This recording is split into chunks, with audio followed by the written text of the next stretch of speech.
Welcome to our last lecture. I hope everyone had a great semester. I know I did. You guys have worked really, really hard, and I know I've given you a lot of information.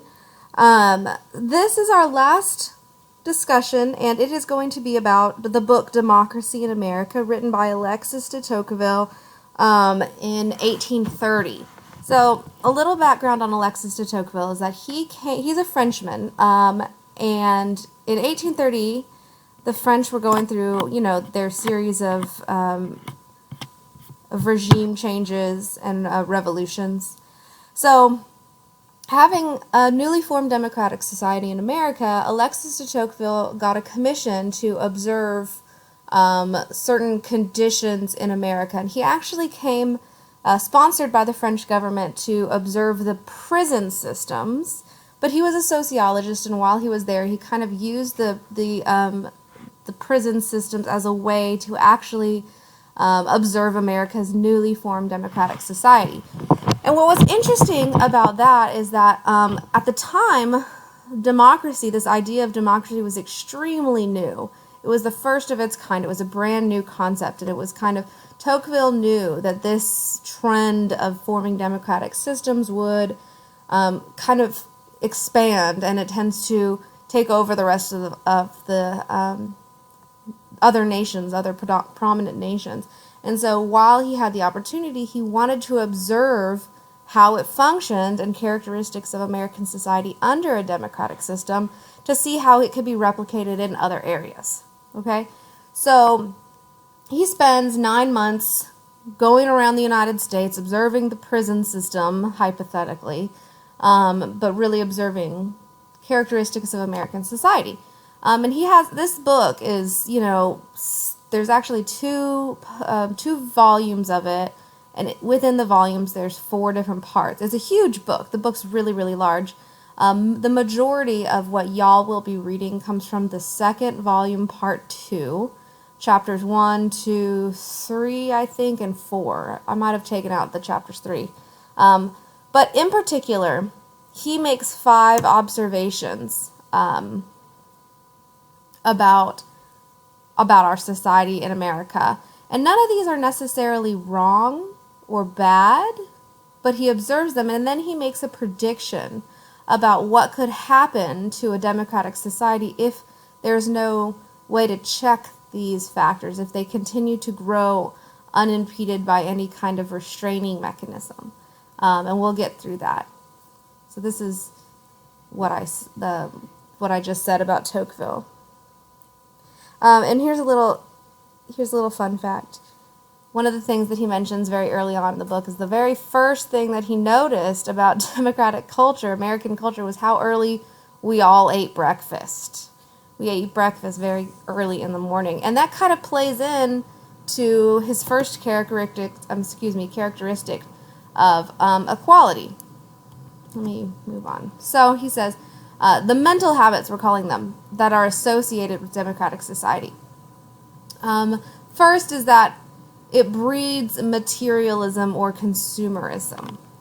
And I'll go into it a little bit more than that. It sounds quite narcissistic, but it's not as bad as what you're thinking. It also nurtures an individualist complex, an insatiable and debased lust for equality. It produces a culture of conformity, and it provides a collapse of horizons.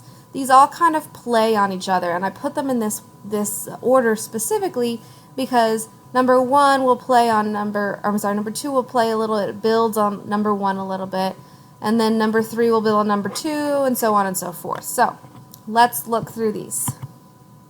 So the first mental habit is consumerism.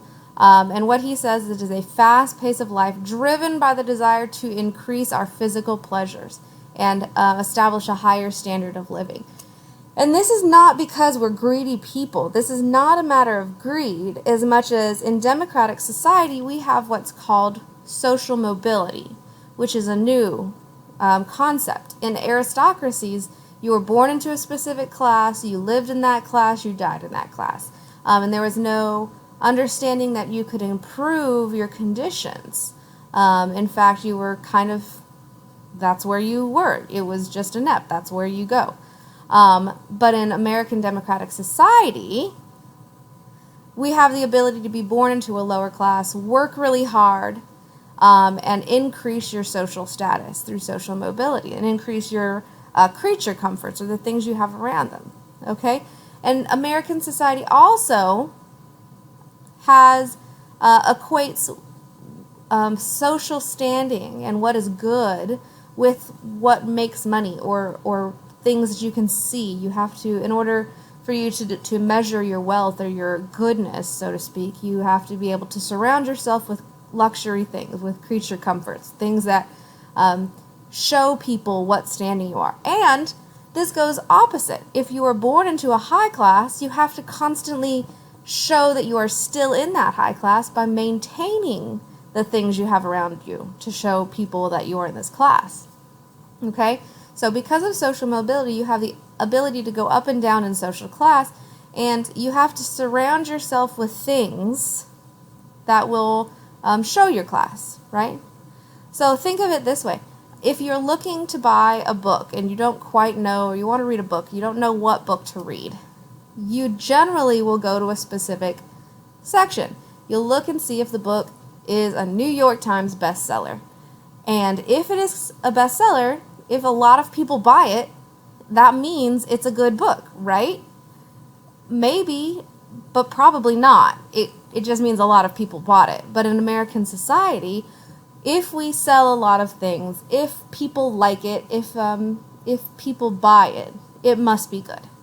Okay? So there's a quote here that, "I know no other country where love of money has such a grip on men's hearts, or where strong scorn is expressed for the theory of permanent equality of property." Everybody has to have good things around them. And not only that, we are constantly on the move to get something new. So why do we eat breakfast so early? Because we have to go work so that we can buy the next best thing, right? It's not that we're never really satisfied with what we have around us. We want the new iPhone. We want this. And it's not big things. It's not things like I want a mansion, or I want a castle in the Hamptons, whatever. It's little things, little attainable things. I go to work every day so that I can buy the new iPhone 10. But then once the new iPhone 10 comes out, I need a new case for it. And then once I get the case for it, there's just going to be another version of the iPhone. And so I constantly have to keep moving. And sometimes I have to work 2 jobs in order to get the things around me that I want. We get up, we eat breakfast, and then we go to work. We go to work so that we could buy the things that we need, or we feel that we need, in order to show people our status, right? And so it's kind of a cyclical thing, because we're never quite satisfied with what we have around us. And again, I don't want to confuse this with greedy, because we're very happy to share the wealth, okay? We're not greedy people. We don't hoard our things. We just want lots of little things, okay? We're very generous with our money. We donate to charities. We give to our families, our friends. We have parties and spend our money. Sometimes we spend our money on other people, so we're not greedy. We just like stuff. We like to have a lot of things. In fact, we now have, and I don't know if you go to European countries, they don't actually have areas to store all of our stuff. In the United States, we have so much stuff that we have to buy extra space to store our extra stuff, like storage units. Okay? We don't really want to get rid of it because we might need it. But we don't have enough room for it. We're very connected to our things. So, the second habit is individualism. Now, it's important to distinguish what Tocqueville means by individualism versus egoism, okay? Individualism versus egoism. Egoism springs from the blind instinct. Individualism is based on a misguided judgment rather than a depraved feeling. It is due more to inadequate understanding than to a perversity of the heart.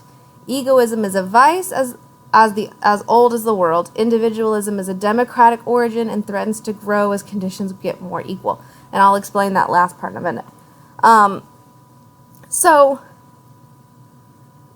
Egoism, or being self-centered or egotistical, is a vice. Individualism is not necessarily this way. So think of it this way. People tend to only be concerned, if you're an individualist, they're only really concerned with themselves and the people who are closest to them. Okay? In general, of course there are exceptions to this rule, but if you think to yourself, why are you in school? Are you in school because it's good for society, or are you in school because you want to eventually make more money for yourself and your family? And so in a democratic society, we tend to focus on all of our personal private interests rather than the people in their immediate surroundings. This is, again, because of social mobility. Think about an aristocratic society. You were born into the house that your grandparents probably also live in. Maybe your aunts live in that house. Families stayed really close together, okay? So people who lived in that house, maybe they were shoemakers. Let's think of the movie Coco. If you guys have seen it, if you haven't, it's a really cute movie. You should see it. But Coco, he was born into a family of shoemakers, and he lived with his grandma and his great-grandma, and they were all very focused on their own community or on their own family, okay? And the chains that linked these are very, very tight, right? You even see that they have links to tias and family members, distant relatives that have passed on, and that's the way it is. Family and community are very strong in aristocratic societies. When you have a democratic society in which you're able to move from one class to the other, up and down, those bonds of community and family are weakened. Okay, so when you're born in an aristocratic society and you are born into shoemakers, and you know that you grow up, you're going to be a shoemaker like your father was and like his father was, and that's what it is, because there's no ability to change that. In a democratic society where you have social mobility, you maybe want to do something different, and so you'll have to go to college away from your family to fulfill that goal, to fulfill that purpose, whatever it is. Okay? And so the things you do, you're not selfish. You just, every day, at the forefront of your mind is not the good of the community or the good of the family in a whole. It's more the good for you and your close group of people. Does that make sense to everyone? I hope so. If not, you have questions, email them to me. Here's another really good quote. Aristocracy, I don't know what that was, links everybody from peasant to king in one long chain. Democracy breaks the chain and frees each link. Now, because you can move your classes, you're free to go do what you want. So most of us here at A&M grew up in the area. Maybe you didn't, but it's not likely that you're going to the same college or grew up or living in the same neighborhood that your parents lived or grew up. If you go to different college or you change your career and you need to move, that's widely accepted. I have to leave the city in which I grew up because I went to college in a different city, or because I need to find a job. That's good for myself and my family. So this is a two-parter. The third mental habit is an insatiable and debased lust for equality. We love ourselves in democratic society equality, okay? Because we hate the idea of this person being better than us in some way. We don't believe that anybody is better just in their natural state than any other person, okay? The basic organizing principle of our society is founded on the belief that everybody here is equal. We hold these truths to be self-evident, that all men are created equal. Okay? But is that true? All men are created equal? I mean, it's a really great theory, but we all have different abilities, and we are differently able in different ways. The advantages of equality are felt immediately. It is daily apparent where they come from. Equality daily gives each man in the crowd a host of all enjoyments. The charms of equality are felt the whole time and are within the reach of all. That sounds great. It is not attainable to have true equality because we are all born with different capabilities. Okay? So, you'll see there's two. There's an insatiable and debased. So our love of equality is insatiable. We want all the benefits of equality. We want everybody to have the same opportunities as anyone else, and it is not going to be satisfied until all things are equal. Everything has to be equal. Okay? Once they have felt the benefits of this equality, they're not going to be satisfied until we see true equality across the board. Everybody has to have the same opportunities. Everybody has to be treated equally. Okay? And when we don't see that, when we see an inequality or an injustice, we get upset. We don't like it. It makes us feel uncomfortable. Okay? And so we will generally look at the government and say, hey, government, fix this inequality. It makes us feel uncomfortable. We don't like it. And because this is it's unattainable, there's never going to be true equality. We kind of have to keep looking for it. But true equality is contrary to the idea of human individuality. Everybody has different levels of knowledge and thinking. So if you even go back to individualism, right, it kind of works backwards on that. I'm trying to think of the word. Contradicts there. Contradicts that. If men in democratic society foster the idea of individualism, thinking for themselves, they will not likely want to relinquish their identity to fit their neighbor. So we love individualism, the ability to be our own person. If we have true equality, we're not going to relinquish our own person so that our neighbor won't feel like they aren't as good as us, or so we won't feel that we are better than them. The second part of this is a debased lust for equality. Okay? We can't distinguish between good equality and bad equality. Okay? Here's the quote. But the human heart also nourishes a debased taste for equality, which leads the weak to want to drag the strong down to their level, which induces men to prefer equality and servitude to inequality and freedom. Okay?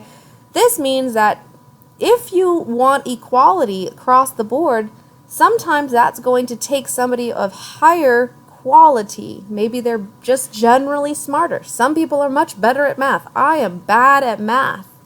And if we are treating everybody with this insatiable idea of equality, that means that we all have to have the same capability to do math. So the person who's really good, the astrophysicist, has to be treated like me, who uses my calculator, for basic division. Let's just be honest. I'm not good at math. And so that is degrading to that higher standard. It's unjust, it's unequal, it's not fair, and it raises weaker men up to a certain standard, but lowers people who are better down to the same standard. It handicaps man's natural abilities. I have a cousin who is an astrophysicist and got her PhD from Dartmouth. There is no ability to make her and I equal. Just as such, she hates all things political science. She does not understand them. She doesn't want to deal with them. Okay? So bringing her down to my level for math is just as unfair as bringing me up to her level in math. Bringing me down to her level in political science is just as unfair.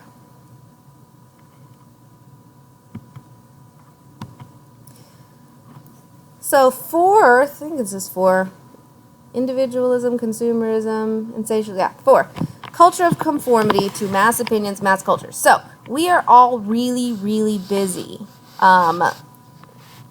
trying to make our money, trying to increase our social mobility, and we're striving to increase our creature comforts. We don't have time to create our own individual ideas. We don't have time to go read this piece of legislation or all of the details and nuances of this particular event or whatever, and try and form our own individual thoughts or ideas. It doesn't affect us, remember, we're individualists. We might need to know it, but it doesn't affect us as individuals necessarily. It doesn't affect our immediate family. Although we should still have an opinion, we don't have time to thoroughly research and create our own individual ideas. Okay? We're too busy. And so, remember, everybody is equal. And so, if everybody is equal, let's just let somebody else make that decision or make that opinion. And we will just go along with it. Okay? We also don't like necessarily traditions and cultures of our past, anything like that, because that assumes that they were better than us. Okay? Tradition and cultures or anything that assumes the idea that these people were better is not a something that we will readily accept, because we value independent thought. And so we'll just kind of we'll look past what they're saying. We don't like authority figures. They're not better than us. We love equality. We're all equal. When we do traditions because our parents or our grandparents or years and years ago, they told us we had to do it this way, we're like, why? Why should we do it that way? So, based on that, we will create a culture of nonconformists who will differ through individual thought to the public majority. We're just going to defer it. Okay? We don't like tradition. We don't like authority figures, so we don't have time necessarily to create our own and so our own ideas, our own traditions. So let's just defer that to the mass opinion, the public majority. Okay? I'm just going to go along with what this person says because I don't necessarily have time to create my own opinion about it. And I don't want to just rely on the traditions or what these authority figures say because they're no better than me. And the final mental habit is the collapse of horizons. These kind of all build on each other. This final one. The collapse of horizons starts with the idea of consumerism. All things good, all things that can satisfy us, can be represented in our physical creature comforts. All the things that are important in life can be put in my hand, or I can buy them, or I can see them and I can touch them. Okay? Also, authority figure assumes inequality. Authority assumes that this person is better than us. I don't like that. Okay? I don't like traditions. This tradition of doing something because I'm afraid that if I don't, tradition says that I have to, because I'm not going to go to heaven if I don't. Plus, I value individualism and individual thought. A disdain towards the traditions of the past creates a disintegration of dogmatic beliefs, the collapse of what happens after. Our grandparents living in an aristocratic society spent their whole lives doing things in a certain way because they feared that if they didn't do it based on this tradition, they wouldn't go to heaven or they wouldn't enjoy the great afterlife. We don't like that. We don't necessarily look past the horizon because we can see the things that are good can be purchased. Okay? We can see that the things that are worthwhile of our time are in front of us right here and now. We're very focused on the here and now. We don't like authority figures. We don't want to do something just because this person who thinks they're better than us said to do it. Okay? We don't like our traditions of the past.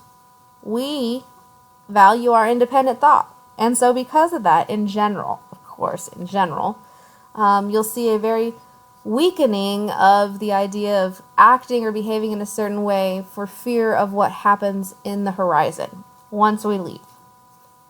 Seeing that they are successful in resolving unaided all the little difficulties they encounter in practical affairs, they are easily led to the conclusion that everything in the world can be explained and nothing passes beyond the limits of intelligence. Thus, they are ready to deny anything which they cannot understand. Okay?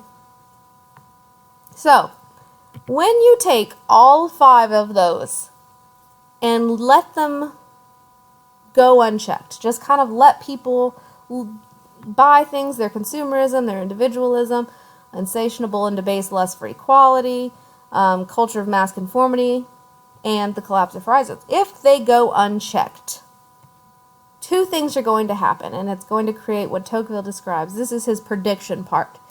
They're going to say, create a new type of despotism. When you hear the word despotism, you think of the old despotism, very rigid, harsh government, very dictatorial kind of government. This is a new despotism that Tocqueville describes. Government is going to become more centralized, okay?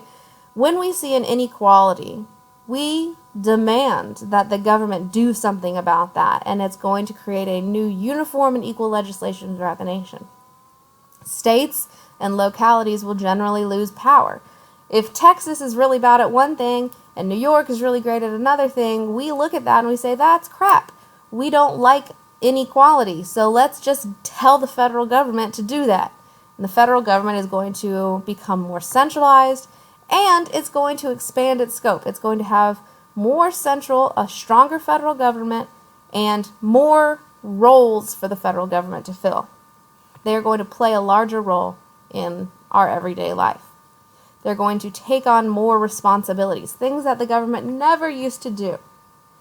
We see inequality in it. We don't like it, but we don't have time to do anything about it ourselves because we're busy with our individualism and our consumerism. So we'll just defer it to the representatives that we elected. They're not better than us because we elected people to represent us. So here's your quote. Love of public peace is often the only political passion which they retain. All we want is for everybody to be cool, and it alone becomes more active and powerful as all others fade and die.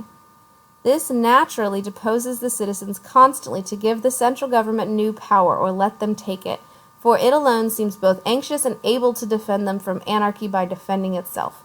We just want to give we just want peace. We want everybody to be equal. We want to be let alone in a nice utopian society. And so we will give the federal government, we give it to them, not taking it, the power to do things that it never thought of doing. Oops, there's one more. The new despotism also is completely different from the old despotism. The old despotism, like I said, was harsh, and it was cruel, and it was despotic and dictatorial. In our new despotism, it is very passive. There is something called an omnicompetent nanny state. The government exists to pacify American society, to keep us from getting too mad. And they're able to, we don't have time to think for ourselves. We're too busy, okay? And so it'll just legislate little aspects of our lives so that we don't have to worry about it. It's a law. We'll just follow the law. We'll just allow government to regulate small aspects of our lives so that we don't have to make those decisions. We're too busy looking at our own individual lives and our going to work and things like that. So we now have an omnicompetent nanny state. The new despotism is soft, it's pacifying, it's nice. The old despotism was harsh and abrasive and cruel.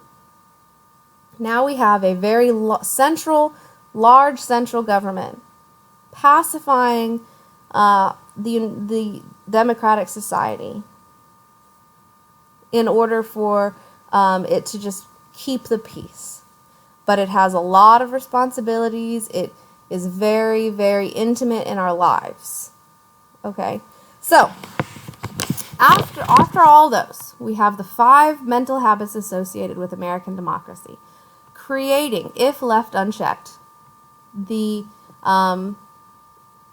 theory or the possibility of a new type of despotism in terms of being large centralized government with lots of roles in our society, pacifying or creating an omnicompetent nanny state in which they regulate all aspects of our daily life. So your extra credit paper, which is 3 to 5 pages, any kind of citation you want to use as long as you're consistent, asks the question, have we reached the new despotism? Have these mental habits changed? Do we still have them? Do you agree with them? And relate what he saw in 1830 to American society now. Are these 5 habits still around? Have we become a new despotic state? Is the omnicompetent nanny state here? Is it still a possibility in the future? What do you think? Just reflect on this Please let me know if you have any questions. I am really, really pleased with how well you guys have done this semester. Next week, I will post the final exam. Oops, mom's calling. Sorry about that. In the final exam, you will have all week to complete it. You can go in and out of it. So you could open it, start it, go, come back later because it'll probably take you a while. And it's a combination of multiple choice and short answer. Let me know if you have any questions. I am always here. So have a great week.